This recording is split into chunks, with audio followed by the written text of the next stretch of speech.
আল্লাহ রাব্বুল আলামিন আরেক জায়গাতে কোরআন মাজিদে বলছেন, ইন্নামা কানা কাওলাল মুমিনিনা ইযা দুউ ইলাল্লাহি ওয়া রাসূলিহি লিয়াহকুমা বাইনাহুম আইয়াকুলু সামি'না ওয়া আতা'না ওয়া উলাইকা হুমুল মুফলিহুন। যখন মানুষকে, মুসলমানদের একটা দলকে, একটা জামাতকে আহ্বান করা হচ্ছে, ডাকা হচ্ছে, এসো গো, আল্লাহ এবং আল্লাহর রসুল আপনাদেরকে কিছু বলতে চাইছেন, কিছু শোনাতে চাইছেন, তো সেই আল্লাহর কথাটা এবং তার রাসূলের কথাটা আপনাদেরকে শোনাবো। আপনি শুধু মাথাতে করবেন, মগজে তুলবেন, কান দিয়ে শুনবেন, একটু এগিয়ে আসুন আমার দিকে। তো কেউ আপনাকে ডাকলো, আল্লাহ এবং আল্লাহর রসুল আপনার ব্যাপারে কিছু বলবেন, আপনাকে কিছু ফায়সালা দেবেন, আপনার ভবিষ্যৎটা কেমন হবে, এই কথাটির প্রতি সমর্থন জ্ঞাপন করলে আপনার কবরের হাল কেমন হবে, আপনি আপনার জিন্দেগি কিভাবে গত করবেন। তো আল্লাহ এবং তার রসুল যে একটা ফায়সালা দেবে আপনার ব্যাপারে, তো আপনি আসুন, কথাগুলোকে একটু কানে তুলুন, শুনুন। তো ওই লোকগুলো তখন করে কি, দুটো কথা বলে। কি কথা বলে? সামি'না ওয়া আতা'না।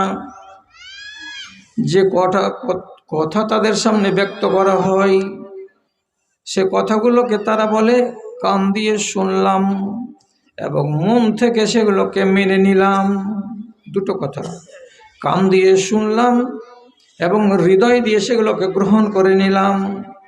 যদি কান দিয়ে শুনে এবং হৃদয় দিয়ে তাকে গ্রহণ করে নেয়, তো এই দুটো চরিত্র যাদের ভেতরে আছে, আল্লাহ তাআলা বলছেন উলাইকা হুমুল মুফলিহুন, এরা হলো কামিয়াব, এরা হলো সফল।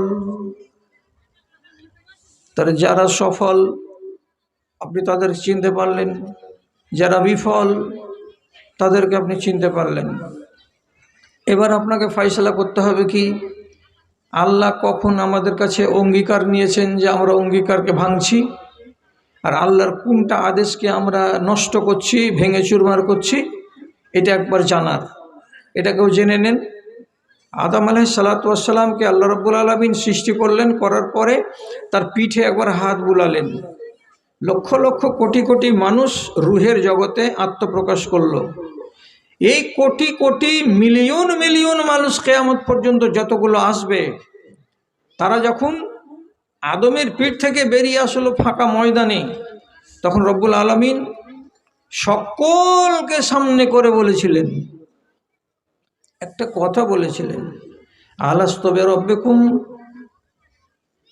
এই লোকগুলো তোমরা সবাই বলো তো, আজ 1 বছর পরে, 100 বছর পরে, 1000 বছর পরে, 10,000 বছর পরে, কিয়ামতের আগে পর্যন্ত যত লোক তোমরা দুনিয়াতে যাবে, সবাইকে তো চোখের সামনে হাজির করে দিয়েছি, তোমরা আদমের বেটা বেটি।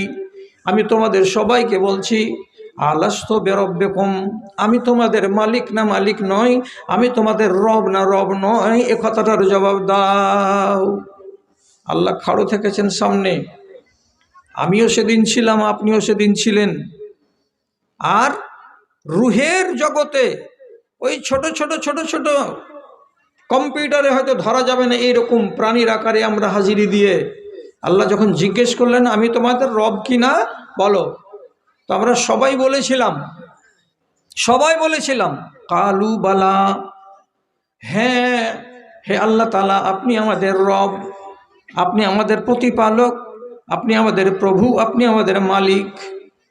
তাহলে আমি স্বীকার করেছি আপনি আমার রব, আমি স্বীকার করেছি আপনি আমার প্রতিপালক।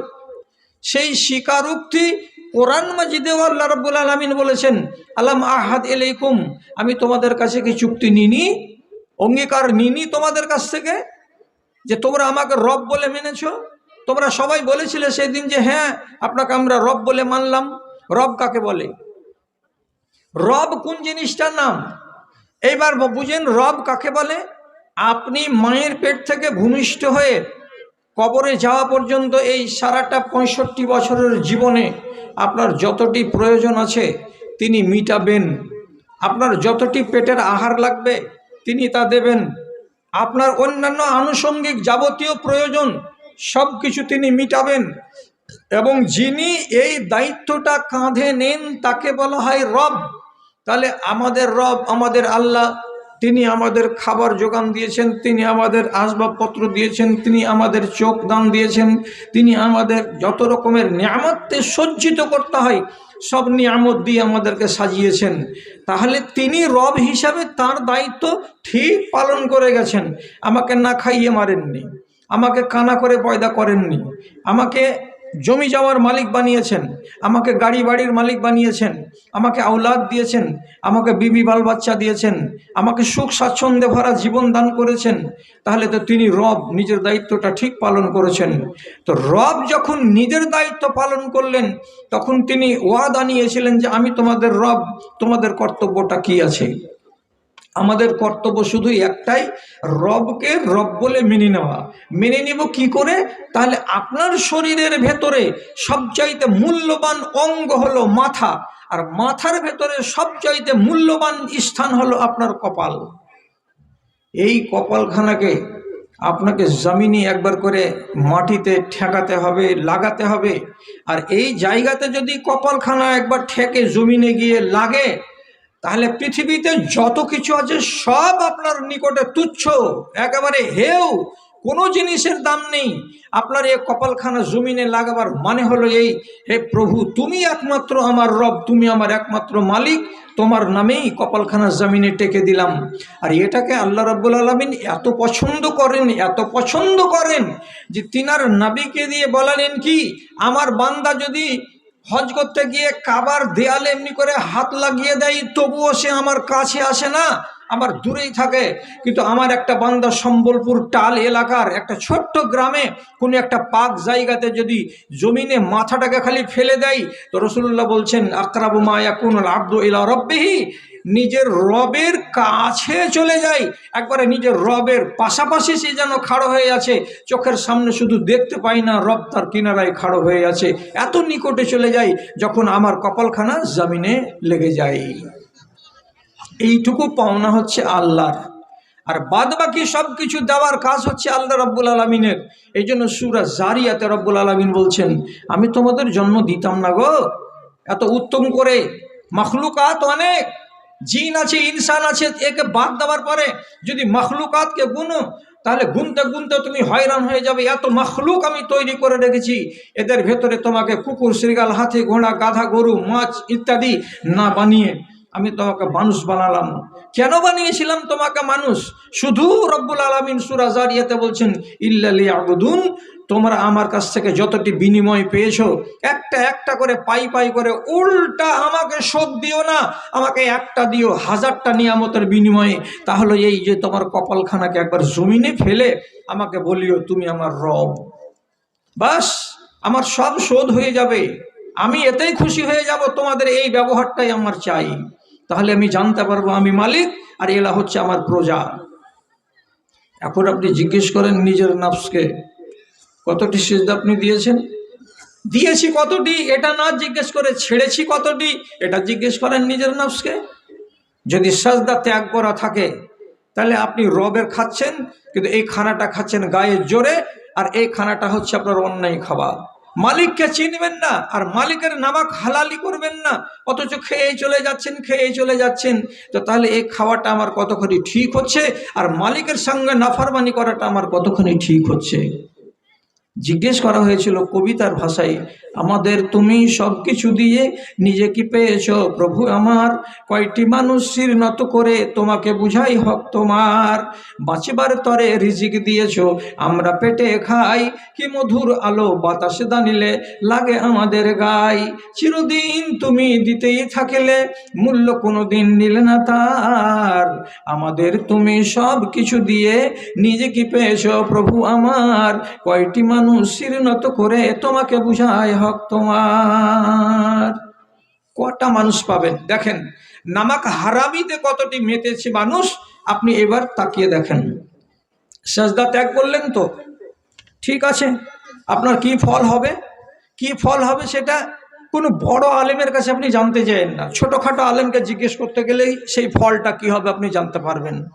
কথা বলি, দিনে রাতে আপনাকে 30 রাকাত নামাজ পড়তে হয়, আঙুলে গুনে নেন, 17 রাকাত ফরজ আর 12 রাকাত সুন্নাতে মুআক্কাদা। তাহলে 17 আর 12তে কত হলো? 29। আর 1 রাকাত পড়তে হয় আপনাকে বেতর, তাহলে 30 রাকাত। 30 রাকাত নামাজে আপনার সাজদার সংখ্যা হলো 60 খানা। এখন এই 60 খানা সেজদা হচ্ছে আপনার কাছে অন্তত পক্ষে এইটি আপনাকে করে দেওয়া লাগবে। তারপরে আবার বলছি, ভুল তর্জমা কোনো দেশবাসীকে শোনাতে যাবেন না আর বলবেন না নরম কথা। আমি শুধু বলছি এই যে আপনি যদি 17 রাকাত নামাজ পড়েন, অর্থাৎ 34টা সাজদা দেন, আর বাদ বাকি নামাজ থেকে মোটেই না পড়েন, আপনি আল্লাহ আপনাকে আযাব দেবে না, আপনাকে আযাব দেবে না। আর এই 17 রাকাতের মধ্য থেকে 17 দুগুণ 34টা সাজদার একটা সাজদা যদি ছাড়া পড়ে যায়, তাহলে তকদির খারাপ আছে। একটা সাজদা। তাহলে আপনি এবার হিসাব করুন যে সুন্নাতগুলোকে ত্যাগ করে দিলাম, বেতরকে বাদ দিয়ে দিলাম, দিয়ে আমার ভাগ্যে থাকলো 17 রাকাত। 17 রাকাতের 34টা সাজদা যদি ছাড়া পড়ে তো আমার কি হবে? কি হবে? জবাব হলো এই যে ইবলিস শয়তানকে একটা সাজদা দিতে বলা হয়েছিল, আদমকে একটা সাজদা করে দাও। একটা সাজদাকে অস্বীকার করার কারণে ইবলিস শয়তানকে আরবিতে নাম দেওয়া হয়েছে কি? রাজিম। রাজিমের বাংলা তর্জমা হলো জুতাখোর, ঝাঁটাখোর, লাঞ্ছিত, বদনসিব। যেটা তর্জমা আপনাকে ভালো লাগে করেন। একটা সাজদা ত্যাগ করে ইবলিস যদি কি হয়? লাঞ্ছিত হয়ে যায়।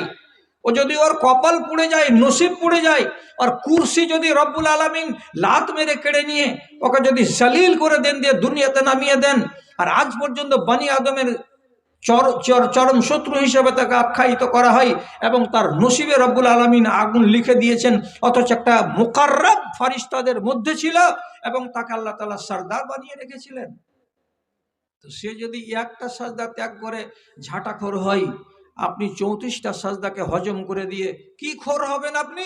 এটা আপনাকে লিখতে হবে, আমি লিখতে পারবো না। ওই বাংলা আমার জানা নেই, বাড়ি গিয়ে হিসেব করবেন।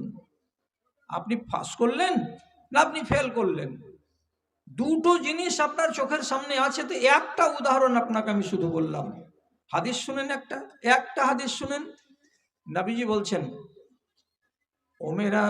রবি বলছেন, ওমেরা বে আবদিন মিন ইবাদিল্লাহে আন ইউজলাদা ফি কবরিহি মিয়াতা জালদা।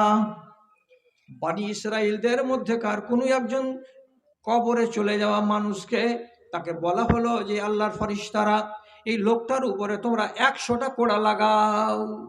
হিসেব পরে হবে, 100টা ডান্ডার পিটাও এই লোকটার উপরে। আগে 100 লাঠি নিয়ে যখন ফেরেশতা প্রস্তুত হিসাবের আগে, তখন লোকটা বলছে, তোমরা আমাকে মারবে কেন গো? আমি তো নামাজি ছিলাম, মারিও না ভাই। যখন মারিও না ভাই বলে আকুলি বিকুলি করলো, আশারা, ফারিস্তারা বলছে, যাও তোমার 10টা কোড়াকে মাফ করে দিলাম, কমিয়ে দিলাম, তোমাকে 90 কোড়া মারা হবে। আবার কাঁদতে লাগলো, আকুলি বিকুলি করে বলতে লাগলো, আমি তো রোজাদার মানুষ ছিলাম, কেন মারবে তোমরা? যখন অনয় বিনয় করতে লাগলো, তখন আরো 10 কমিয়ে দিল। এই করে 10 10 10 10 করে কমাতে কমাতে কমাতে কমাতেই 99টি কোড়া তার মাফ হয়ে গেল। শেষের বেলায় বলা হলো, একটা কোড়া তো মারতেই হবে, রেহাই দেওয়া হবে না, কমসে কম একটা কোড়া মারো। 100 কোড়া থেকে সব মাফ হয়ে একটা কোড়া মারতে হবে যখন এটাই হলো, মারলো কোড়া তার উপরে একটা। ফেরেশতাদের মার যখন এক কোড়া পড়লো, কবরের ভেতরে দাউ দাউ দাউ দাউ করে আগুন জ্বলে গেল।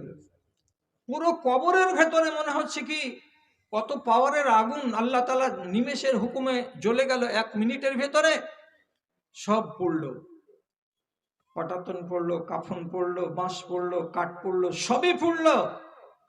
পুরা চেহারা নিয়ে এই লোকটা তখন ঠান্ডা মাথায় জিজ্ঞেস করে বলছে, লেমা জাল্লাত তুমনি, আমাকে তো মারলে একটা কোড়া, কিন্তু কারণটা আমি জানতে পারিনি, কিসের জন্য মারা হলো? আমাকে কারণটা বলো, কি দোষ আমি করেছিলাম যার কারণে আমাকে তোমাদের কোড়া খেতে হলো? এমন কঠিন কোড়া যার কারণে কবরের ভেতরে দাউ দাউ করে আগুন জ্বলে গেল, আমার দেহেরও কিছু অংশ পুড়ল, আর বাদবাকি যা ছিল সবই কিছু পুড়ে গেল। মানলে কেন? কারণটা দর্শাও।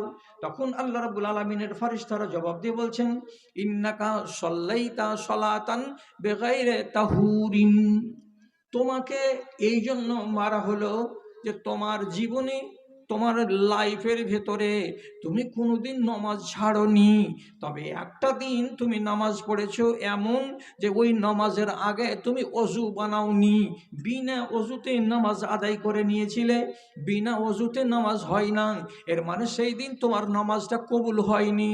তো একটা দিন তুমি বিনা অজুতে নামাজ পড়েছো, আর তোমার এটা ভুল হয়েছে, যার কারণে তোমাকে একটা কোড়া মারা হলো। আর একটা কোড়ার ঠেলা কি যে তোমার কবরে আগুন জ্বলে গেল।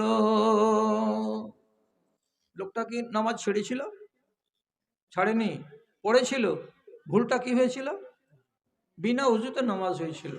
বিনা অজুর নামাজের খেসারত দিতে হলো তাকে কি বলে? একটা কোড়া খেতে হলো, তো এমন কোড়া যে আগুন জ্বললো কবরের ভেতরে।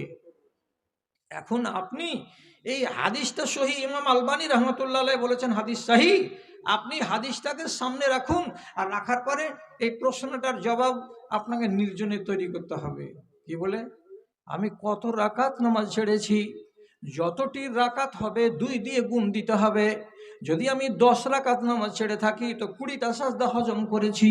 তো একটা সাজদা হজম করাতে বা একটা নামাজ ভুল হয়ে যাওয়ার কারণে যদি একটা মানুষকে কোড়া খেতে হয়, তো আমার মতো মানুষের যদি 5 ওয়াক্তের নামাজ নষ্ট হয়, যদি 3 দিনের নামাজ নষ্ট হয়, যদি সারাটা মাসের ভেতরে গড় আমার 5 দিন কিংবা 10 দিনে 4টা-5টা ওয়াক্তের নামাজ আমার নষ্ট হয়ে যায়, তাহলে নিজে জিজ্ঞেস করে বলুন তো নিজের মনটাকে, যে আপনার নামে কিয়ামতের দিন বা কবরের ভেতরে কি আযাবটা রাখা আছে বা কি ফয়সালাটা আল্লাহর হয়?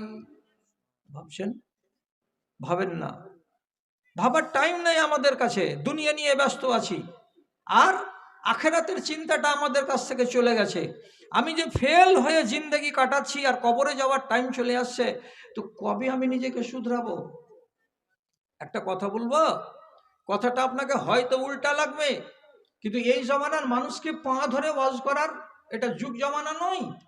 সোজা সোজা ভাষাতে বলছি আপনাকে, পা ধরে ঘাড় নেড়ে মানুষকে বুঝাবো ওই রকম জমানা এটা নয়।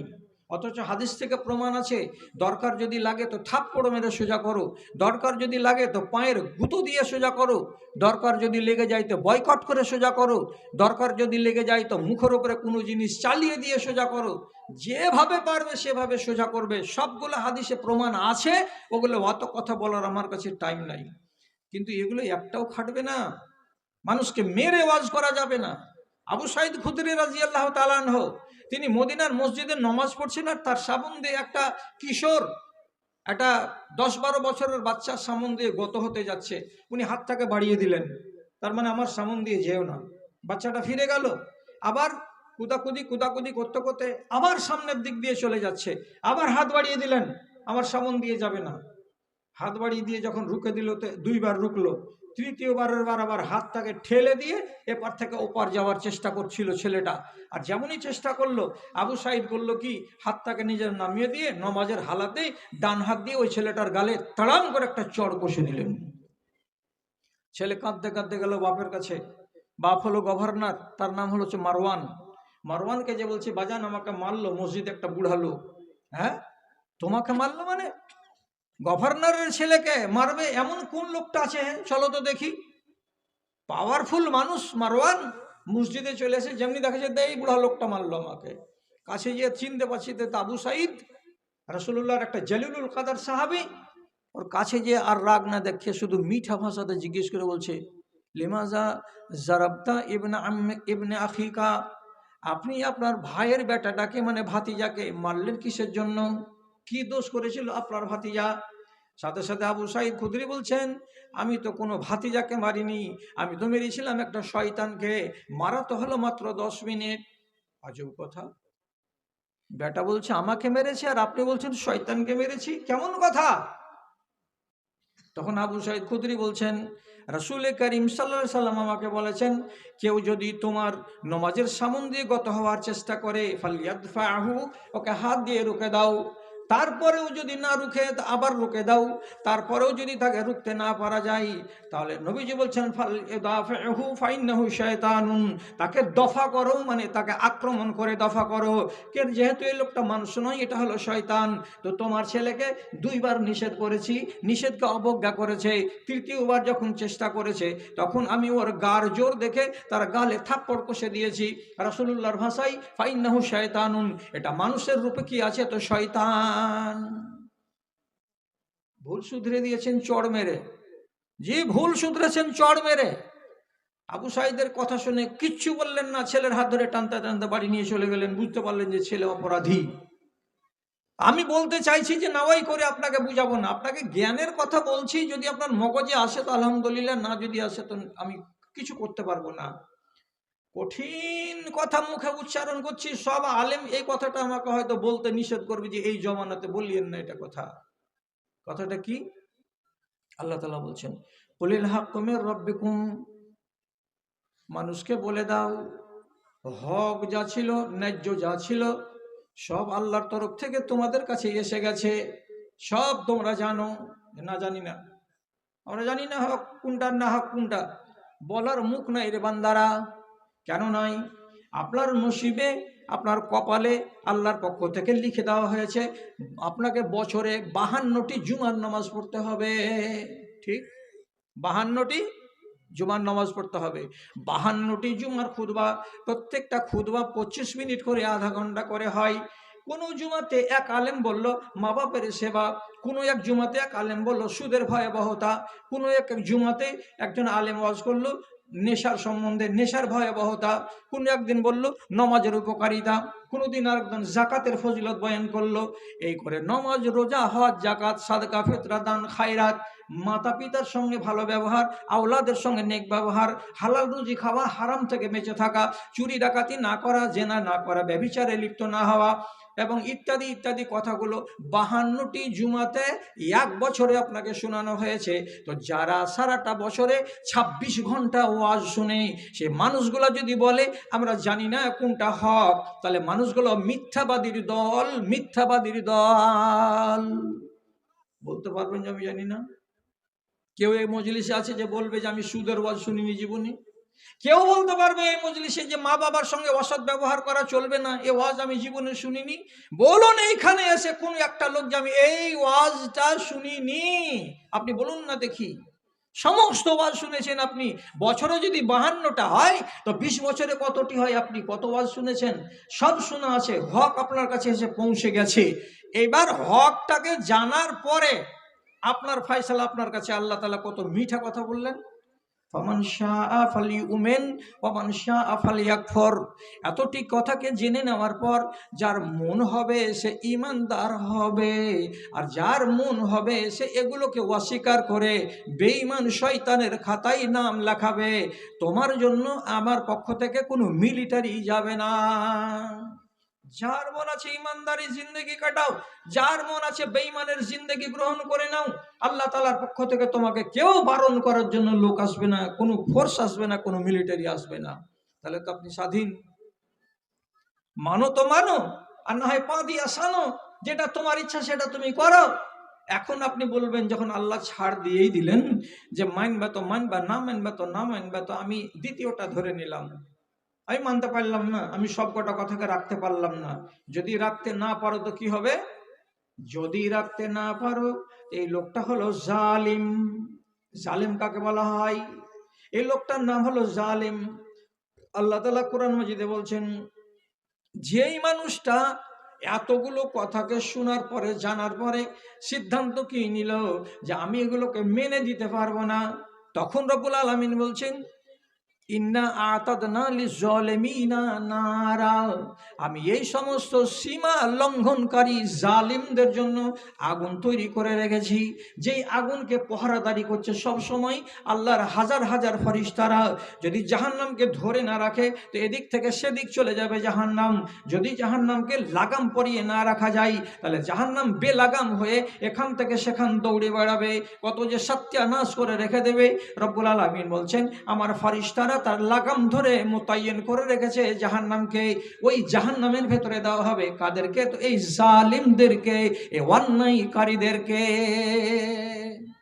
জালিমরা ওতে যাবে। আপনি এবার ফের ঝামেলায় পড়লেন। আল্লাহ বললেন যে মানো তো, ইচ্ছা তোমার মেনে নাও, ইমানদার হয়ে যাও, আর না যদি মানবে তো তাহলে তোমার ইচ্ছা তুমি মানিও না। তোমার ইচ্ছা না মানো যদি, তাহলে তুমি হবে জালিম। জালিম কাকে বলা যায়? এর কই আর ব্যাখ্যা লাগবে আপনাকে যে জালেম কাকে বলা যায়? কোন লোকটাকে জালেম বলে চিহ্নিত করা যায়? আল্লাহর আদেশকে যে মানবে না সে হলো জালেম। সোজা সোজা তর্জমা, সোজা সোজা অনুবাদের। আর এর পরেও যদি আপনি বলেন যে না, কষ্ট হচ্ছে আমার তর্জমাটা বুঝতে, কষ্ট হচ্ছে ব্যাখ্যা বুঝতে, আপনি আপনার নিজের বাপ আদম আলাইহিসসালাতু ওয়াস সালামের কাহিনী পর্যন্ত চলে যান, মাত্র 2 মিনিটের জন্য যান, 2 মিনিট। আল্লাহ তাআলা আদম আর হাওয়াকে বললেন জান্নাতে ঘুরো, ইচ্ছা মতো ঘুরে বেড়াও, কোন নিষেধ নেই। কিন্তু ওয়ালা তাকরাবা হাযিহিশ শাজারাতা, এই গাছটার তলায় যেও না, এই গাছের গোড়াতে যাওয়া তোমাকে নিষেধ করলাম। তোমরা মিয়া বিবি এই গাছের তলায় যাবে না, ফল খাওয়া অনেক দূরের কথা, নিষেধ। এবার জান্নাতের এ প্রান্তে ও প্রান্তে দুজন খুশি মনে ঘুরে বেড়াই।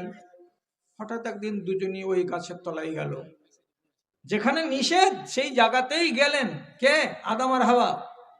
মা হাওয়া একটা ফল পাড়লেন, ফলটাকে পেড়ে চিরলেন, চিরার পরে ফলের ভেতরটাকে দেখে এমনি করে জিভে লাগিয়ে একটু টেস্টটা বুঝে দেখলেন, টক না মিষ্টি, না টক ঝাল, না টক মিষ্টি, কি তার স্বাদ।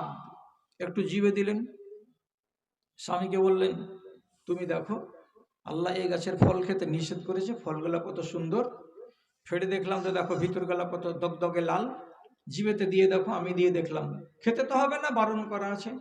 হযরত আদম বুঝতে পারলেন না, উনিও জিভে দিলেন, আর দেওয়ার পরে টেস্টটা বুঝে দেখলেন টক ঝাল মিষ্টি কি আছে, আঁচ করে নিলেন জিভাতে দিয়ে। আল্লাহ তাআলা সূরা আরাফের ভেতরে বলছেন, এরা দুজনই যখন ফলের টেস্টটাকে গ্রহণ করলো, যেমনি গ্রহণ করলো, আল্লাহ তাআলার পক্ষ থেকে এমন তাদের উপরে আযাব নাজিল হলো যে এইরকম মুঠ হাত দিয়ে যদি মাপবেন, আদমের উচ্চতা হলো 60 গজ হাত, আর তার স্ত্রী হাওয়ার লম্বা উঁচাই হলো 60 গজ হাত। এত লম্বা চওড়া দুজন পূর্ণাঙ্গ মানুষ, এদের গায়ে ছিল 100-150 মিটার কাপড়। এত সব কাপড়, শাড়ি, সায়া, ব্লাউজ, ওড়নি, পায়জামা, পাঞ্জাবি, টুপি, সমস্ত কিছু নিমেষের ভেতরেই যারা যারা যারা যারা হয়ে হয়ে হয়ে হয়ে মাটিতে খসে পড়ে গেল। আর দুজনই প্রাপ্ত বয়স্ক, দুজন মানুষ, নর আর নারী, মায়ের পেট থেকে ভূমিষ্ঠ হওয়া একটা বাচ্চার মতো উলঙ্গ হয়ে দাঁড়িয়ে আছে, 1 ইঞ্চি কাপড় নাই দুজনের গায়ে। এমন কেন হলো গো? কোরআন বলছে তফিকা ইয়াকসিফানি আলাইহিমা মিন ওয়ারাকিল জান্নাতে, এরা দুজন দেখলো আমরা বেআবরু হয়ে গেলাম, সাথে সাথে বড় বড় পাতাগুলো জান্নাতের গাছের পেড়ে নিয়ে একটাকে আর একটার সঙ্গে জোড় লাগিয়ে দিয়ে হযরত আদম আলাইহিসসালাতু ওয়াস সালাম নিজের আবরুটাকে ঢাকলেন। ঠিক ওই রকমই আরো 2-4টা পাতাকে জোড় লাগিয়ে আমাদের মা হাওয়া তিনিও নিজের আবরুটাকে ঢাকলেন। পাতা দিয়ে আবরুকে কোন রকম করে ঢাকা গেল। আল্লাহ তাআলা কিছুক্ষণের ভেতরে এসেই দুজনকে সামনে জিজ্ঞেস করে বলছেন, কি ব্যাপার আদম আর হাওয়া, তোমরা দুজন জঙ্গলি মানুষের মতো গাছের পাতা পরে দাঁড়িয়ে আছে কেন? আল্লাম আনহা কুমা আনতিল কুমার সাজারাতে, কি ব্যাপার কি ব্যাপার, আমি কি তোমাদেরকে গাছের গোড়ায় যেতে নিষেধ করিনি? জিজ্ঞাসা, আল্লাহর মিঠা সুরে জিজ্ঞাসা, আমি কি তোমাদেরকে গাছের তলায় আসতে নিষেধ করিনি? মানা করেছিলাম? এই বলো, মানা করেছিলাম? এরা দুজন জবাব সওয়াল তর্ক বিতর্ক কিছুই করছে না, কিছুই করছে না। তাহলে প্রমাণটা কি হলো? আল্লাহ নিষেধ করেছিলেন, আল্লাহ নিষেধ, আমার উচিত হলো এটাকে মেনে নেওয়া। আদম আর হাওয়া দুজন স্বামী স্ত্রী আল্লাহর নিষেধটাকে মানতে পারেননি। যখনই একটা আল্লাহর নিষেধকে অগ্রাহ্য করলেন আদম আর হাওয়া, কি হয়ে গেল? এরা দুজন হয়ে গেল জালিম। জালিম হলো কি হলো না? এবার আদম আর হাওয়ার দুয়াটার দিকে তাকান তো, ওরা কি বলে দোয়া করছে। আমার মনে হয় এখানে আপনারা যতটি লোক আছেন, 2-4টা লোক যদি বাদ যায় তো যায় না, তো বাকি সবটি লোকেরই এই দোয়াটা তো মুখস্থ থাকার কথা। রব্বানা জালামনা, তারপরে আনফুসানা ওয়া ইল্লাম তাগফির লানা ওয়া তারহামনা লানাকুনান্না মিনাল খাসিরিন। কঠিন ফজিলতের দোয়া। একটা মানুষ এত বড় আল্লাহ রাব্বুল আলামিনের নজরে পাপী হলো, গুনাহগার হয়ে গেল, যে তার নির্দেশকে সামনে আসমানের উপরে জান্নাতের বাগানে এই ঘটনা ঘটিয়ে দিল। এত বড় অপরাধ করার পরে রাব্বুল আলামিন এই যে দুয়াটা শুনছে বারে বারে, দুজন স্ত্রী আর স্বামী স্ত্রীর মুখ থেকে একই কথা, দুজনই কাঁদছে, চোখের পানি ঝরিয়ে ঝরিয়ে, আর কোনো কথা নেই, রব্বানা জালামনা রব্বানা জালামনা রব্বানা জালামনা। এর মানে কি? রব্বানা জালামনার বাংলা তর্জমা হলো এই যে আল্লাহ, আমরা দুজন নিজের নফসের উপরে জুলুম করেছি, আমরা জালিম। জালিমের তর্জমা হলো কি? আমরা অন্যায়কারী। কি জুলুম করেছো তোমরা? তোমার একটা নিষেধকে আমরা মানিনি, বুড়ো আঙুল দেখিয়ে দিয়েছিলাম, এটাই হলো আমাদের জুলুম করা, যার কারণে আমাদের গায়ে যে পোশাক ছিল সব নেমে গেছে, টাটকা টাটকা সাজা তুমি দিয়ে দিয়েছো। আল্লাহ, তুমি যদি মাফ না করো তাহলে আমরা দুজনেই বরবাদ হয়ে যাব, দুজনই আমরা কিন্তু ছাই হয়ে যাব, ভস্ম হয়ে যাব। তাহলে জালিম কার নাম? আরো ব্যাখ্যা লাগবে। আমাদের বাপ যদি বলে যে তোমার নিষেধকে না মানার কারণে এত বড় শাস্তি, এটাই তো হলো জুলুম, আর আমি হলাম জালিম। আপনি এবার নিজের দিকে তাকান, আল্লাহর নিষেধ কতটি আছে? আমি একটা বললাম, আদমের কথা বললাম। এবার আপনার নিজের জমিনে, আপনার নিজের শরীয়তের দিকে তাকান। আজকে এখানে বসে বসে সম্বলপুর এলাকার লোক, কতটি আল্লাহর নিষেধ আছে আপনি আঙুলে গুনেন তো। আমি 2-4টা গুনাবো, গুনাচ্ছি। মেয়ে ছেলে পেলে বেপর্দা হয়ে বাজারে যাবে না, বাইরে যাবে না। মেয়ে ছেলে পেলে তোমাদের জিনাত, লাল লাল ঠোঁট, তোমাদের চোখের সুরমা, ফেয়ার অ্যান্ড লাভলি লাগানো চেহারা, এগুলো পরপুরুষে দেখতে পাবে না। ও মেয়ে ছেলে, তোমরা চুলে চুলে জোর লাগিয়ে চুলকে বড় করতে পাবে না। ও মেয়ে ছেলে, তোমরা তোমাদের চোখের উপরে যে এই ভ্রুগুলো আছে, ভ্রুগুলোকে কোনো বিউটি পার্লারে গিয়ে নুচে নুচে পাতলা করে সরু করে দিয়ে নিজের মনের মতো করে পাতলা করতে পাবে না। ও মেয়ে ছেলে, তোমরা তোমাদের গায়ে গোদানি লাগাতে পাবে না, গোদানি লাগাতে পাবে না। ও মেয়ে ছেলে, তোমরা তোমার জীবনে একদিন না একদিন বিয়ে শাদী হবে, তোমার নিজের মালিককে, তোমার নিজের বাপকে, তাকে রাজি না করে বিনা অনুমতিতে কোনো ছেলের সঙ্গে বিয়ে করতে যেও না। 8টা দিলাম, সবাইকে দিচ্ছে। এবার কি? চুরি করিও না, ডাকাতি করিও না, রাহাজানি করিও না, পরনিন্দা গীবাত করিও না, ব্যভিচার করিও না, সুদ খেও না, মদ খেও না, তুমি শিরকের গুনাহ করতে যেও না, মা বাবাকে কটু কথা বলিও না। এসব না বললাম। ওখানে 8টা, এখানে 8টা, 16টা না বললাম। 16টা নার ভিতর থেকে এবার আপনি বলুন, আদম যদি আল্লাহর একটা নিষেধকে না মেনে অপরাধী হয়, আর তাকে যদি মাসকে মাস কাঁদতে হয়, চোখের পানি ঝরিয়ে আল্লাহর কাছে তওবা কবুল করাতে হয়, তাহলে আপনি বলুন, আপনি জালেম না জালেম নন? নেশা কোরআন মাজিদ থেকে নিষেধ আছে, নেশা করা নিষেধ। একটা নেশা হলো মদ, এটা পান করতে গেলে 40 দিনের নমাজ কবুল হবে না। আর বাদ বাকি যেগুলো নেশা আছে এগুলো সবই হারাম, এগুলো সব হারাম, নেশা বর্গেই হারাম। আপনি নেশার বাজ কতটি শুনেছেন? আপনার মতো জালেম দুনিয়াতে কে আছে? নেশার বাজ শুনে শুনে চুল দাড়ি পেকে গেল, কবরে চলে যাবে কত ভাই। এখন পর্যন্ত দেখছি বুড়া মানুষ দাঁড়িয়ে আছে, চেহারাতে এমনি এমনি করে খাইনি বলছে। তা আপনাকে হায়া শরম আছে? আপনি এ খানা খাচ্ছেন? একটা মানুষের চেহারাতে সুন্নতি দাড়ি আর বিড়ি ধরিয়ে দিয়ে এমনি করে করে টানছে। ওকে জিজ্ঞেস করছি যে এই যে আগুন খাচ্ছে, আগুন কাদের খানা? জান্নাতীদের খানা আগুন। একটা লোক বলেন তো এখানে যে হ্যাঁ জান্নাতীরা আগুন খেতে দিবে আল্লাহ তাআলা? আগুনটা হচ্ছে জাহান্নামীদের খানা। আর তোমার চেহারাতে এতটি সুন্নতি দাড়ি আছে, তুমি নমাজি হবে আর তুমি আল্লাহর কাছে জান্নাত চাইবে, তো তোমার দুনিয়াতে খানা জাহান্নামীদের খানা কেন? তোমাকে হায়া শরম লাগে না? তাহলে তুমি যদি জালেম না হও তো জালেম কার নাম আমাকে একটু লিখে দাও তো, আমার পড়াশোনা কম, আমি একটু বেশি করে শিখি। কত বাবজি 5 ওয়াক্তের নামাজি, অথচ মসজিদের ওযুখানাতে এসে পচা খয়নি খানিকে বের করে ফেলে দিয়ে তারপরে বিসমিল্লাহ বলে ওযু করছে। আল্লাহ তোমার উপরে রহম করে, তুমি কি বারের দিন ছাড়বা এই নেশাগুলোকে? এগুলো সব নিষেধ জিনিস, অথচ নিষেধকে আপনি নিষেধ বলে পাত্তা দেন না। তাহলে আপনি জালেম নন তো আর কে জালেম? ভাই আমার, আপনি আর একটা কথা শুনুন তো দেখি আপনার মগজটা খুলছে কি খুলে না। আর একটা আপনাকে ঘটনাতে নিয়ে যাচ্ছি। হযরত ইউনূস আলাইহিস সালামকে ইরাক দেশের একটা গ্রামের নাম হলো নাইনাওয়া, এই শহরটার নাম। এই শহরে 1,20,000 মানুষকে হিদায়াত দেওয়ার জন্য পাঠালেন আল্লাহ তাআলা, যে যাও এই লোকগুলোকে সোজা পথে আনো।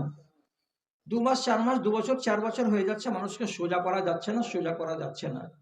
জানের খেদে রাগ করে নবী ইউনূস আলাইহিস সালাম নাইনাওয়া গ্রামকে ছেড়ে দিয়ে বেরিয়ে পড়লেন, থাকবো না তোদের দেশে। চলে যাচ্ছিলেন তো সামনে রাস্তাতে পড়ে গেল নদী। নদীটার নাম হলো দাজলা নদী। দাজলা নদীতে তিনি নৌকাতে উঠলেন। খানিকটা দূর নৌকা চলার পরে নৌকা ডুবতে লাগলো। নৌকা ডুবতে লাগলো।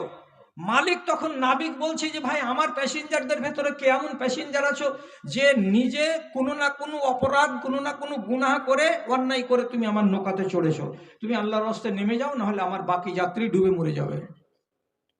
নবী ইউনূস বললেন যে আমার এটা ভুল হলে হতে পারে যে আমি আল্লাহ তাআলাকে না বলে বেরিয়েছি বাড়ি থেকে।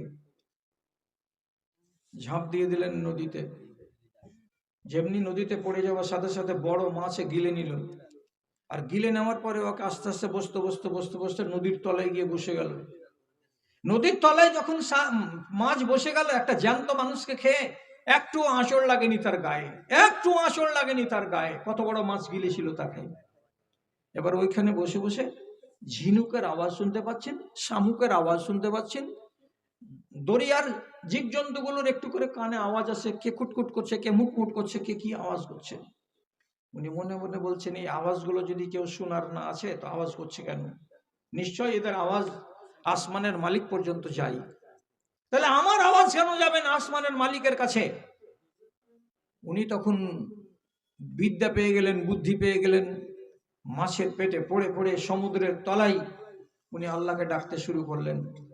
এমন একটা দুয়া, আপনি যত বড় মুসিবতে পড়ে থাকেন, যদি আপনার মৌত লেখা না থাকে, তাহলে আপনি মুসিবত থেকে উদ্ধার পাবেন পাবেন পাবেন।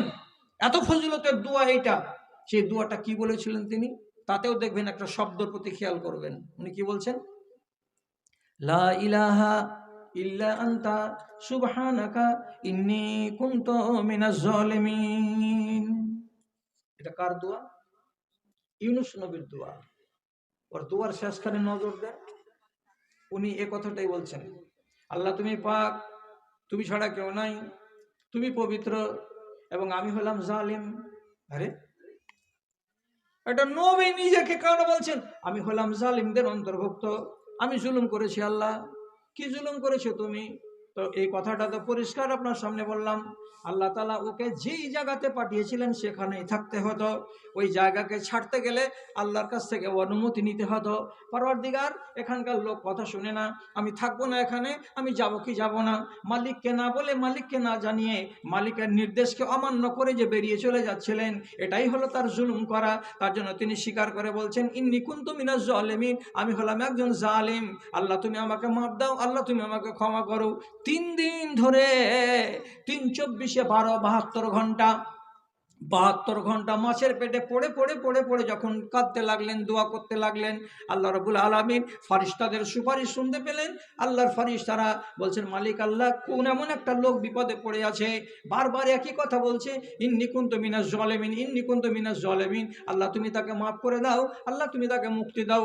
রব্বুল আলামিন পরিষ্কার করে কোরআন মাজিদের ভিতরে বলছেন, ফালাউলা মিনাল মুসাব্বিহিন, তুমি যদি তাসবিহ বয়ান না করতে এ আমার নবী ইউনূস, আর তুমি যদি নিজেকে জালিম বলে প্রচার না করতে হে আমার নবী ইউনূস, তাহলে তোমাকে মাছের পেটেই রেখে দিতাম। লাবাসাহু ইলা বাতনিল হুতে ইলা ইয়াউমিদ্দিন, আমি তোমাকে মাছের পেটেই কিয়ামত পর্যন্ত রাখতাম। আর কিয়ামতের দিন যখন ইসরাফিল আলাইহিস সালাতু ওয়াস সালাম বাঁশি বাজাতো, তখন তুমি মাছের পেট থেকেই বেরিয়ে হাসরের ময়দানে আসতে। তাসবিহ তোমাকে বাঁচিয়ে দিয়েছে। আমি বলতে চাইছি কি, উনি একজন নবী হয়ে কেন নিজেকে বলছেন আমি জালিম? আল্লাহর আদেশকে অমান্য করে চলে যাওয়াটার নামই হচ্ছে জালিম। আজ আমার দেশের যতগুলো নারী যারাই আল্লাহর আইনকে মানে না, 60 বছর বয়সের মা, তার 3টা 4টা বেটি আর 4টা 5টা করে নাতনি আর পুতনি, সে যদি বিয়ে খেতে যাচ্ছে কোনো বিয়ে বাড়িতে, তো মাথাতে কাপড় দেয় না, আর গলাতে সেদিন কি সাজগোজ, তো তো 60-65 বছরের আদর্শে বুড়ি সে যদি সোনার গয়নাই বা পরে, তোকে ঢেকে রাখতে কি হয়? সোনার গয়নাটা তোমাকে দেখাতেই হবে। এই জন্য তোমার কান খোলা থাকবে, এই জন্য তোমার গলা খোলা থাকবে, এই জন্য তোমার মাথার চুল খোলা থাকবে। আর তুমি বলবো কি যে আমি হাজি সাহেবের বাড়িওয়ালি? তো তাহলে এই মেয়ে ছেলেটি জালেম নয় তো আর কে জালেম? আপনি জিজ্ঞেস করবেন আমার চলে যাওয়ার পরে আবু বকরের বেটি হযরত আয়েশা, নবীজির স্ত্রী, উনার বাড়িতে এসেছে ভাতিজি ফুফুর বাড়ি বেড়াতে, তার নাম হাফসা। হাফসার মাথাতে পাতলা ওড়নি। মা আয়েশাকে কাছে ডাকলেন, ভাতিজি এদিকে আয়। ভাতিজি যখন কাছে এলো, ফুফুর জালাবাত হা, একবার এমনি করে ঘাট থেকে জোরে টেনে হিঁচড়ে নামিয়ে দিলেন ওর ওড়নিটাকে ভাতিজির গা থেকে। অসাক্ষাৎ হা, আর ধরার পরে ফটফট করে ফেড়ে 2 টুকরা করে দিলেন। আর দিয়ে বাড়ির ভেতরে আলমারি থেকে আর একটা তাকে ওড়নি এনে দিলেন। আর দেওয়ার পরে মাথাতে চাপিয়ে দিয়ে বলছেন, তোমার মতো একটা সাবালিকা বেটি ছেলের এই ওড়নি গায়ে দিয়ে বাইরে যাওয়া চলবে না। এই ওড়নিটা গায়ে দিয়ে তোমাকে বাইরে যেতে হবে। ওটা ওড়নিতে কি ছিল? বলছে ওই ওড়নি দিয়ে তোমার ঘাড়, তোমার মাথার চুল, তোমার বডি, তোমার দেহ এত পাতলা ছিল যে সেটা দিয়ে দেখা যাচ্ছিল। এটা একজন সাবালিকা মেয়ের জন্য শোভনীয় নয়। আয়েশা নিজের ভাতিজির ওড়নিকে ছিঁড়ে ফেলে দিলেন। পাতলা ওড়নি কেন? আর আমার ভাতিজির গায়ে সমলে ওড়নি নাই, তাহলে আপনি ওর কি ছিঁড়বেন? আপনি বলুন তো। আল্লাহর আদেশ কেরা মানে? আল্লাহর নিষেধ কেরা মানে? আপনি যদি জালেম না হলেন তার কে জালেম হবে? আল্লাহর কসম খেয়ে বলছি, কথাগুলোর প্রতি গুরুত্ব আরোপ করবেন। একটা মেয়ে ছেলে, তার নাম কোরআনে লেখা নেই, কিন্তু তফসিরে লেখা আছে তার নাম, এবং তার কাহিনী কিন্তু লেখা আছে সোনার অক্ষরে। আল্লাহর কোরআন মাজিদ যারাই পড়ে তারাই কিন্তু জানে। সে মহিলার নাম যেটা তফসিরে এসেছে তার নাম হলো বিলকিস, রানী বিলকিস। নাম শুনেছেন রানী বিলকিস বলে? বিলকিসের রানী, বিলকিস রানী, এটা সাবা নগরীর একটা মহিলা। সেই মহিলার কথা কোরআন মাজিদে লেখা আছে। আপনি একটু খেয়াল করুন, 2 থেকে 3 মিনিটে। নবী সুলাইমানের বাড়ি হচ্ছে প্যালেস্টাইন। এখানে তিনি প্রতিদিন সকালবেলায় জীবজন্তুগুলোর সবারই হাজিরি টাজিরি নিতেন, খোঁজ খবরগুলো নিতেন। তো দেখছেন সকাল 10টার সময় হুদহুদ পাখিকে দেখতে পাওয়া যায় না। তখন তিনি জিজ্ঞেস করে বলছেন, কাক আছে, শালিক আছে, সাত ভাই আছে, ফেচ্চুক আছে, এই আছে ওই আছে, কিন্তু হুদহুদ পাখি গেল কোথায় রে? দেখতে কেন পাওয়া যায় না? রাগ করে তিনি বলছেন, আমি তাকে জবা করে দেব অথবা তাকে কঠিন আযাব দেব। আসতে দাও, হুদহুদ পাখি কোথায় গেছে? নাই কেন আমার মজলিসে হুদহুদ পাখি? বেলা 12টার সময়, 1টার সময় হুদহুদ পাখি বাড়ি ফিরে আসছে উঠতে উঠতে উঠতে উঠতে। কানে খবর গেছে যে তোকে মারবে আজকে। তুই কোথায় ছিলি বেলা 10টার সময় অনুপস্থিত কেন?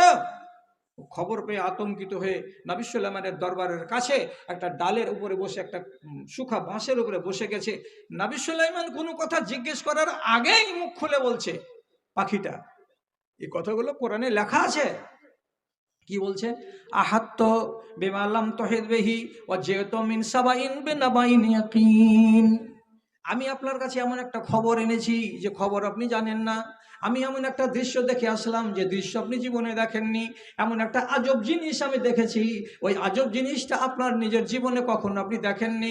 যখন এই কথাটা বলা, নবী সুলাইমান মারা কথা ভুলে গেলেন, আযাব দেওয়া কথা ভুলে গেলেন। সাথে সাথে বলছেন, কি দেখেছিস রে বলতো? তখন ওই পাখি বলছে, আল্লাহর কসম, আমি গেলাম এমন একটা জায়গা উঠতে উঠতে, এখান থেকে সকালবেলায় উড়েছি একেবারে ইয়ামান দেশের সাবা নগরী পর্যন্ত পৌঁছেছি। সেখানে গিয়ে দেখতে পেলাম কি, ওখানে একটা মেয়ে ছেলে সিংহাসনে বসে আছে। মেয়ে ছেলে সিংহাসনে বসে আছে, আর বেটা ছেলেগুলো তাকে কত মুহাব্বতের সাথে রানী বলে মেনে নিয়েছে। তাকে দেখছি এবং তার সম্প্রদায়কে দেখছি, ওরা সবাই মিলে এই সূর্যকে পূজা করছে। বেলা যখন হয়ে যাচ্ছে তখন সূর্যের সামনে মাথা নত করছে। এক আল্লাহ রাব্বুল আলামিনের সিজদা তারা করে না। পাখিকে খারাপ লেগে গেল। আল্লাহ থাকতে তোরা সূর্যের কেন পূজা করবি? আর মেয়ে ছেলেকে কেন তোরা সিংহাসনে বসিয়ে রেখেছিস? তোদের ভেতরে কি একটাও বেটা ছেলে নাই? খারাপ লাগলো কাকে? তো একটা জানোয়ারকে, একটা পাখিকে। খবর যেমনি শুনলেন নবী সুলাইমান, চিঠি দিয়ে পাঠালেন একটা। চিঠির জবাব এলো। শেষ পর্যন্ত নবী সুলাইমান ওকে নিজের সিংহাসনকে উড়িয়ে নিয়ে চলে গেলেন সাবা নগরী। আর সাবা নগরী গিয়ে আবার ওই রমণীর সিংহাসনকে সম্পূর্ণ উঠিয়ে নিয়ে চলে আসলেন প্যালেস্টাইনের মাটিতে। লম্বা চওড়া ঘটনা বলা আমার উদ্দেশ্য নয়। সবকিছু যখন পরিষ্কার হয়ে গেল আয়নার মতো, কার সামনে? এই একটা রানী যে রাজ্যভারকে সামলে রেখেছিল, একটা প্রজার মালিক হয়ে, একটা দেশের মালিক হয়ে, সে রানী এখন নবী সুলাইমানের সামনে ব্যক্ত করছে কি বলে? রব্বে ইন্নি জালামতু নাফসি ওয়া আসলামতু মা সুলাইমানা লিল্লাহি রাব্বিল আলামিন। কি এ পরওয়ারদিগার, হে আসমানের মালিক, আমি রানী বিলকিস, আমাকে সবাই রানী বলে চিনে, আমি আমার নফসের উপরে জুলুম করেছি। খেয়াল করেন, মেয়েটা বলছে আমি আমার নফসের উপরে জুলুম করেছি। কি জুলুম করেছো তুমি? মেয়ে ছেলে হয়ে সিংহাসনে কেন বসতে গেলে? এক, কিসের জন্য তুমি আল্লাহকে ছেড়ে দিয়ে সূর্যকে পূজা করতে গেলে? দুই, এগুলো যিনি যখন তার নবী সুলাইমানের সঙ্গে আলোচনা করার পর স্পষ্ট হলো, তখন পরিষ্কার ভাষায় বলছে, আয় আল্লাহ, আমি আমার নফসের উপরে জুলুম করেছি, আমি হলাম একজন জালিম। এই জন্য এখন আমি কি করছি? তোমার কাছে খাকসারি প্রকাশ করছি এবং নবী সুলাইমানের সাথে সাথে তোমার উপরে আমি ঈমান আনছি। আল্লাহ, আমার আগেকার জুলুমগুলোকে মুছে দাও এবং আমি যে ঈমান এনেছি, নবী সুলাইমানের সঙ্গে সঙ্গে মুসলমান হয়েছি, তুমি আমার আত্মসমর্পণকে কবুল করে নাও। কাকে বলে জুলুম? আল্লাহর আইনের উল্টো হতে গেলেই সেটা হচ্ছে জুলুম। আপনি যেভাবে যেটাই করবেন সেটাই। আর যদি আপনার দ্বারাই আল্লাহর আদেশ রক্ষিত হয়, আল্লাহর নিষেধ রক্ষিত হয়, তা আল্লাহর কাছে যেমন আপনি পিয়ারা, সারা জাহানের মানুষের কাছে আপনি পিয়ারা হয়ে যাবেন। একদম স্পষ্ট হাদিসে লেখা আছে, একটা মানুষ যখন তার আমলের দৌলতে আল্লাহর কাছে পবিত্র বলে প্রমাণিত হয়, তখন আল্লাহ তাআলা বলছেন আমি তোমাকে মোহাব্বত করি। আর আমি যখন কোনো মানুষকে মোহাব্বত করি, তখন জিবরিলকে ডেকে বলি, জিবরিল তুমি ফেরেশতাদেরকে বলে দাও এই লোকটাকে যেন, এই একডালিয়া এই কি পাড়ার লোকটাকে যেন তোমরা ভালোবাসো, সব ফেরেশতারা যেন ভালোবাসে। তারপরে আল্লাহ রাব্বুল আলামিন বলছেন আমি আমার ফেরেশতা জিবরিলকে বলি, যাও জমিনে গিয়ে বলে দাও গা যতগুলো মুমিন মুসলমান আছে তারা যেন এই লোকটাকে ভালোবাসে, এই লোকটাকে যেন ভালোবাসে। আমি ভালোবাসি, আমার ফেরেশতারা ভালোবাসে, আমার দুনিয়ার যতগুলো মুসলমান আছে সবাই যেন এই লোকটাকে ভালোবাসে। তারপর আবার সীমা ছাড়িয়ে যাচ্ছে। কোনখান থেকে সীমা ছাড়াচ্ছে? মানুষের ভালোবাসা তো বাদ, জীব জন্তু পর্যন্ত আপনাকে ভালোবাসবে। ওরে আল্লাহ, কি কথা বললাম! আপনার ঈমানের ভোল্টেজ যদি বাড়ে, মানুষ কি জীব জন্তু পর্যন্ত আপনাকে ভালোবাসবে। আর যদি আপনার চরিত্র খারাপ হয়, ওখান থেকে শুরু হবে সিস্টেমটা। আল্লাহ বলছেন আমি তোমাকে ঘেন্না করি। জিবরিলকে বলবেন একে ঘেন্না করো। যত ফেরেশতা আছে সবকে বলে দাও একে যেন ঘেন্না করে। আর ফেরেশতাদের ঘেন্নার পরে পরে জমিনের সমস্ত লোককে বলে দেওয়া হয় এই লোকটাকে তোমরা কেউ ভালো নজরে দেখবে না, একে ঘেন্না করবে। আর এই মানুষটার সীমানা যখন মানুষের সীমানা থেকে চলে যাবে, তখন জীবজন্তুর কুলেও গিয়ে তখন ওই লোকটার কোনো ইজ্জত থাকবে না, কোনো সম্মান থাকবে না, কেউ তাকে ভালোবাসবে না। কষ্ট হচ্ছে মানতে? আপনি এটা কথাকে হয়তো মানতে পাচ্ছেন না যে জীবজন্তু আবার কি করে একে ভালোবাসতে পারে। আল্লাহর কসমকে বলছি, আপনাকে খেয়াল করুন, রাসূলুল্লাহ হাদিসের ভেতরে বলেছেন একটা মানুষ যদি মুআল্লিমুল খায়র অর্থাৎ ভালো কাজের জ্ঞানদাতা হয়, ভালো কাজকে সে যদি পছন্দ করে, মুআল্লিম মানে কি শিক্ষক হয় ভালো কাজের, ওর দ্বারাই ভালোই হয় মন্দ হয় না, সেই মানুষটা সম্পর্কে কি বলছে হাদিসে? ইজামাত আল ফাজিরু ইয়াস্তারিহু মিনহুল ইয়াস্তারিহু মিনহুল আশজারু ওয়াদ দাব্বাতু ওয়াল হাজারু।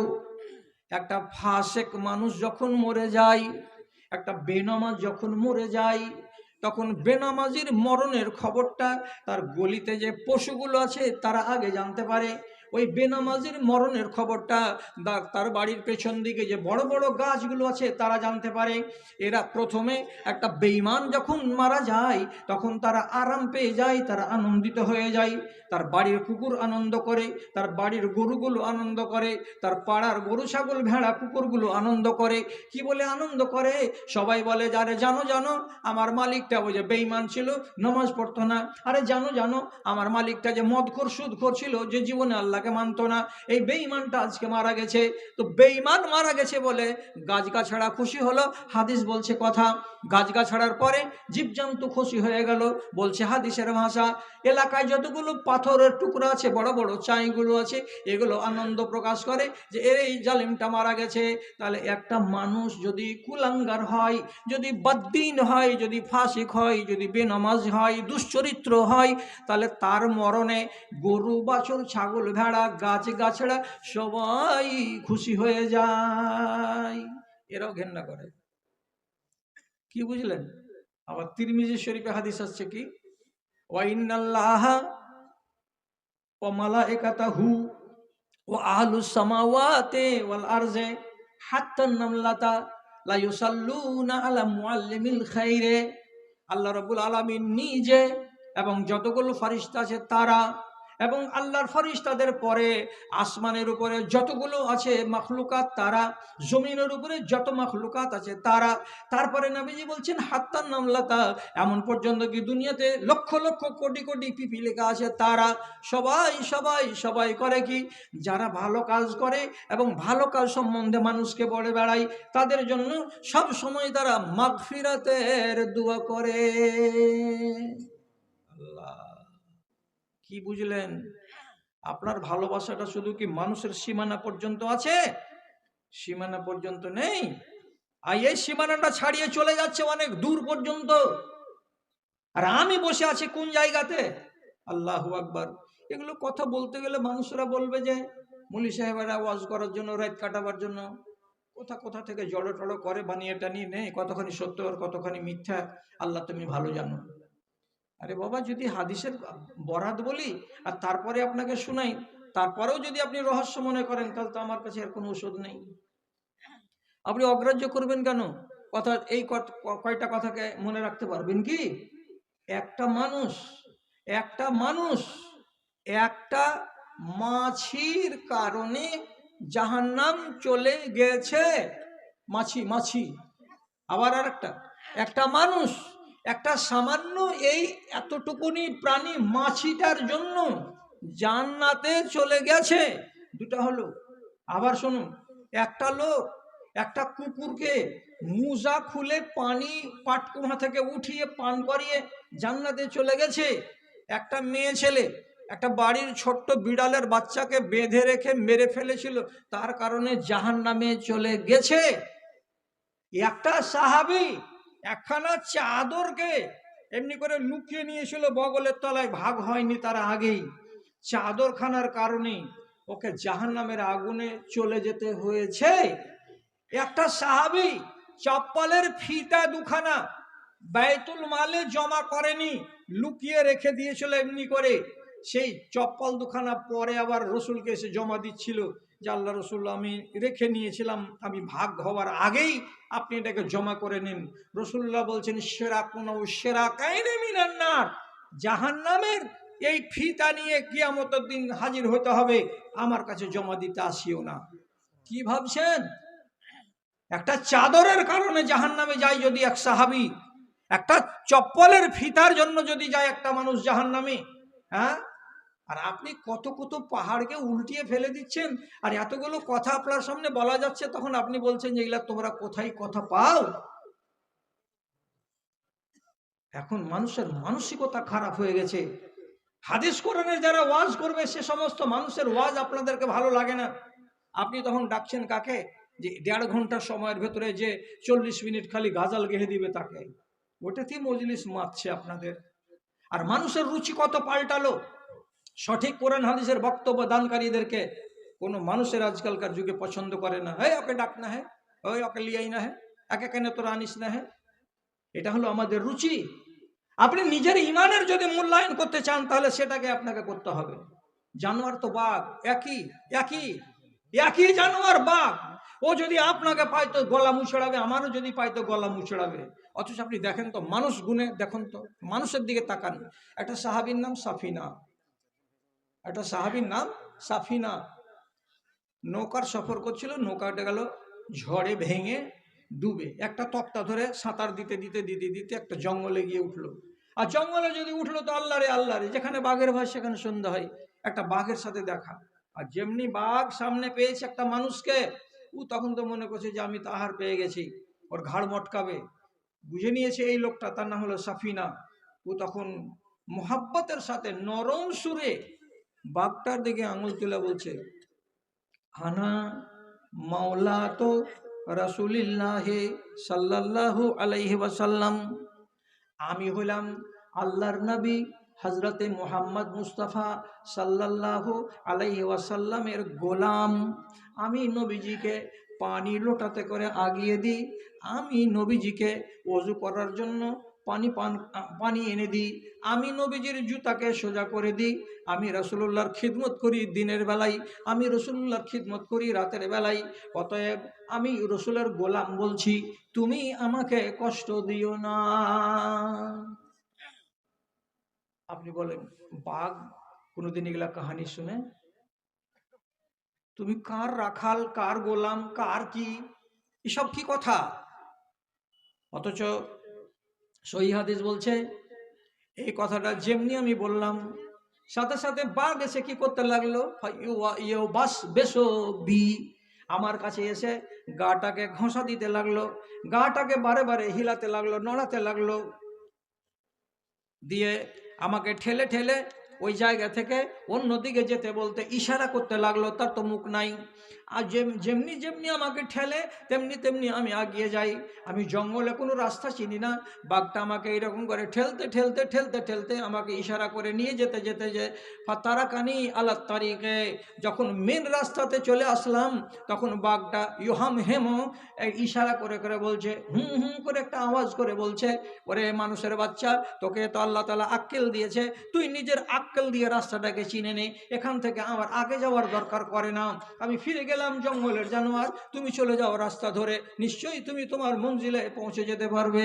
আমি ও রাস্তা ধরে হাঁটতে লাগলাম, হাঁটতে হাঁটতে হাঁটতে হাঁটতে আমি আমার মিলিটারিদের সঙ্গে দেখা পেলাম, সেই জায়গায় আমি তাদের সঙ্গে মিলিত হলাম, আমি বাঘের মুখ থেকে বেঁচে গেলাম। এটা তো বাঘ। এর ইজ্জত কেন করছে? ইজ্জত করছে মানে কি, লোকটা আল্লাহর ইজ্জত করেছে বলে ইজ্জত হচ্ছে। আর যদি তুমি আল্লাহর সম্মান না করো তো তোমাকে সারা দুনিয়ার মাখলুকাত কেউ তোমাকে পছন্দ করবে না। আর জ্বলন্ত উদাহরণ আবুল আহাবের বেটা উতাইবা। আবুল আহাবের বেটা উতাইবা রাসূলুল্লাহর বেটিকে তালাক দিয়েছিল। একই দিনে দুই ভাইয়ে দুটা একে নবীর বেটিকে তালাক দিয়েছিল।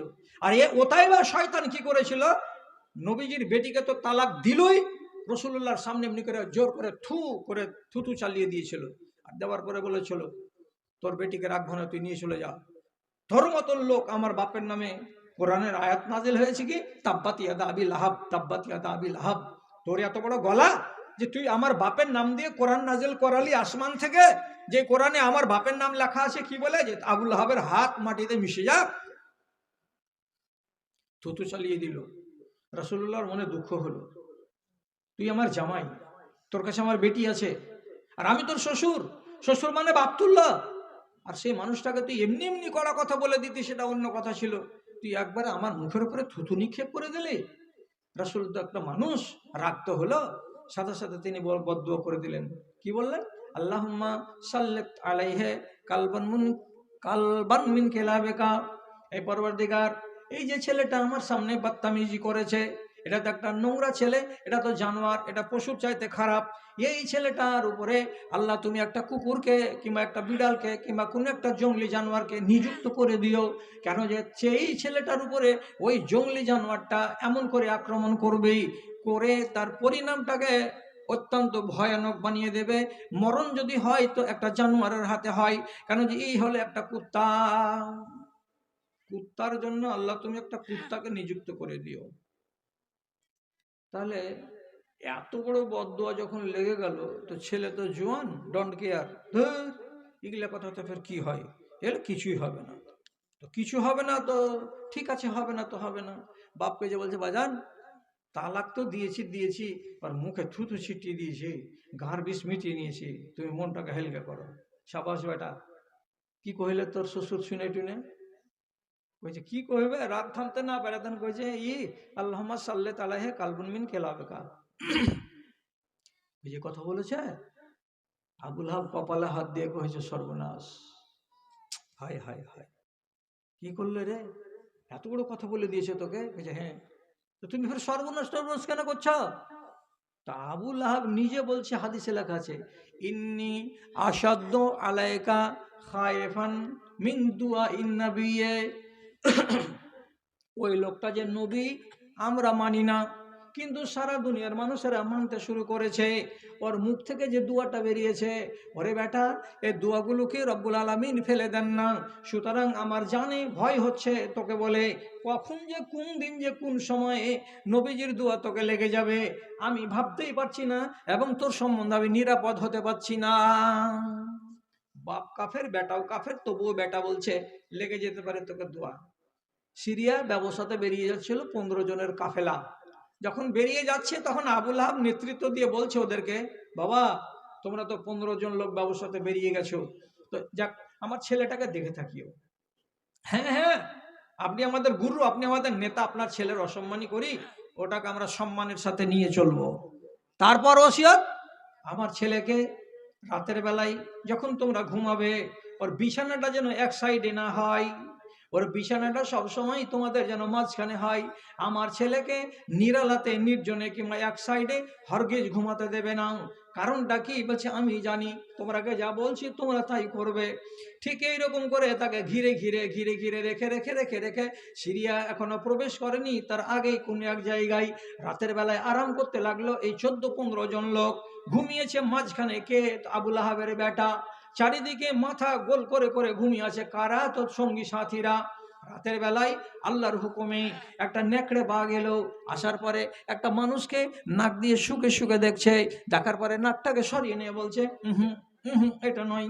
আর একটাকে শুকে দেখছে, দেখার পরে কি যে ভাবছে না ভাবছে, বলছে না না না এটা নয় এটা নয়। এই করে একজন, দুইজন, তিনজন, চারজনকে নাক দিয়ে শুকে শুকে শুকে শুকে দেখার পর লাফ মেরে দিয়ে মাঝখানে চলে গেল। আর মাঝখানে যাওয়ার পরে যখন ওই লোকটাকে শুকে দেখছে, তো মুখটাকে হিলিয়ে বলছে হ্যাঁ এটাই, এরই খোঁজ আমি করছিলাম। যেমনই মিলে গেল তার আন্দাজের সঙ্গে, সাথে সাথে রাত্রিবেলায় নির্জন মানুষের নেই ওখানে, সব মানুষগুলো ঘুমিয়ে আছে। আর তার মাঝখানে তার গলাটাকে মটকিয়ে দিল, কামড়িয়ে জখম করে দিল, জানটাকে বের করে দিল।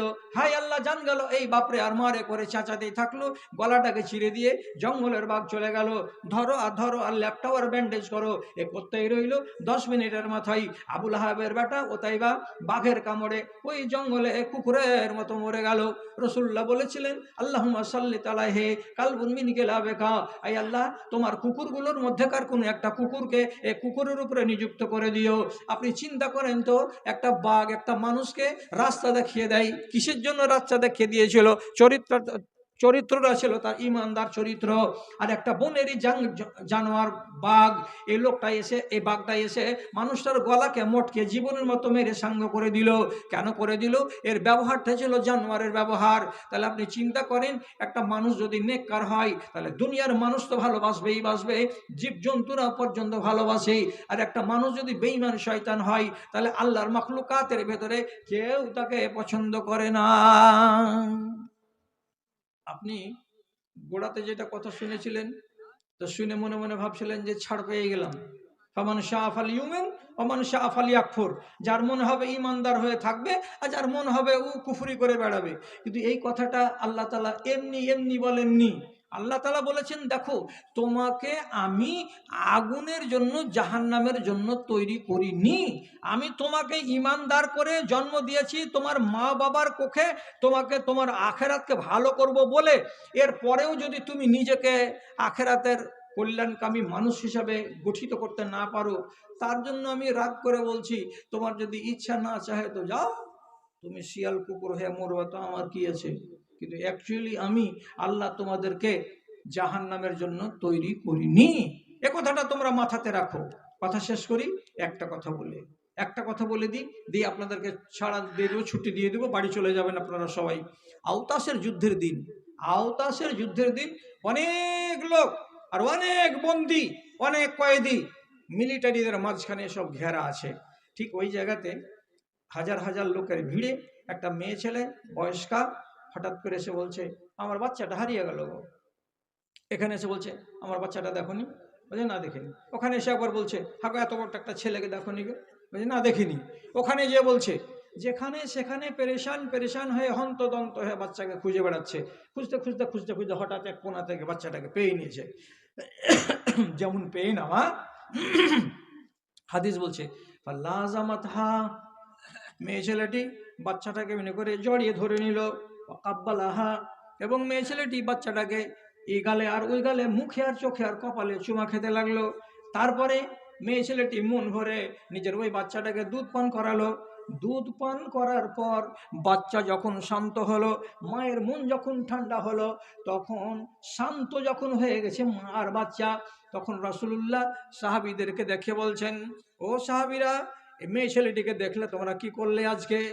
দেখলে তোমরা, দেখলে তোমরা 10 মিনিট আগে কি করছিল? পেরেশান পেরেশান হয়ে ময়দানে ময়দানে ঘুরে বেড়াচ্ছিল। আমার ছেলে পেয়েছো কি, আমার ছেলে দেখেছো কি? কত পেরেশান ছিল মা, কত পেরেশান ছিল মা। শেষের বেলায় বাচ্চাটাকে পেলো, পাওয়ার পরে দুধ পান করালো। এখন বাচ্চা আর মা দুজন কত খুশিতে আছে দেখো তো। এবার জিজ্ঞাসা করে নবীজি বলছেন, আহাজিহিল মারাতু তারে হাতুন ওয়ালাদাহা ফিন্নারে। তোমরাকে জিজ্ঞেস করছি একটা কথা, এই মেয়ে ছেলেটি তার বাচ্চাটাকে কতটা ভালোবাসে, তার আন্দাজ তোমরা পেয়েছো। এইবার বলো তো, এই মেয়ে ছেলেটিকে যদি বলা যায়, ও মা, এই দেখো এই কিনারায় বাগানের মরা মরা ডালগুলো সব জ্বলছে, দাও দাও করে আগুন, ওই আগুনের ভেতরে তোমার বাচ্চাটাকে এমনি করে ফেলে দাও, বাচ্চাটা পুড়ে যাবে, ছাই হয়ে যাবে, তোমার ঝামেলা শেষ হয়ে যাবে। যদি বলা যায় এই মেয়ে ছেলেটাকে, তোমার বাচ্চাটাকে আগুনে ফেলে দাও আমাদের সামনে, আমরা বলছি একে আগুনে নিক্ষেপ করে দাও, তো যদি এই কথাটা বলা যায়, তাহলে মেয়ে ছেলেটাকে, নিজের বাচ্চাটাকে আগুনে ফেলতে পারবে? তোমরা বলো তো আমার সাথীরা, বলো তো তোমরা আমার সাহাবীরা, পারবে কি মেয়ে ছেলেটা নিজের কলেজার টুকরাকে আগুনে ফেলতে? পারবে রে বাবা। সব সাহাবীরা বলছে, এটা কি সম্ভব? যার উপরে এত মায়া, এত মমতা, যাকে পায়নি বলে পেরেশান ঘুরে বেড়াচ্ছিল, কলেজা যেন ছিঁড়ে যাচ্ছে, আর তাকে আবার পেয়েছে তো কত গলায় লাগালো, চুমা খেলো, দুধ পান করালো, এত স্নেহ, এত মমতা। এই বাচ্চাকে কখনো মা নিজে আগুনে ফেলতে পারে? পারবে না, পারবে না। তখন নবীজি এবার এদেরকে জবাব দিয়ে বলছেন,